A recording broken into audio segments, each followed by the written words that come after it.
জানালার পাশে সিট। এখন খালি পাশের সিটে একটা মেয়ে বসলেই পুরো সরগলা পূর্ণ হয়ে যেত। প্লিজ, আপনি যদি কিছু মনে না করেন, আপনি কি একটু এদিকে সরে বসবেন? ও শিওর শিওর, আপনার থ্যাংক ইউ সো মাচ। বাবা আঙ্কেল, আমি বলছিলাম কি, মুরব্বী মানুষ। জানলার পাশে বসতে আমার ভালো লাগে। ট্রেনে উঠেছি, তুই কিন্তু মোবাইল তো তোরে নিয়ে গেল। তুমি নিশ্চয়ই আমাকে অভিশাপ দিয়েছো, তাই না? আঙ্কেল, এত ছোট করে বিষয় অভিশাপ দিবেন? আমার মেয়েটা চিন্তা করবে তো, এই জন্য আমি মেয়েটাকে ফোন করে জানিয়ে দিই যে আমার ফোনটা চুরি হয়ে গেছে।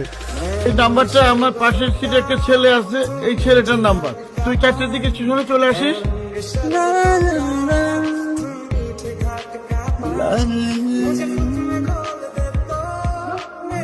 লেট হলো কি করে? কতক্ষণ ধরে দাঁড়িয়ে আছো?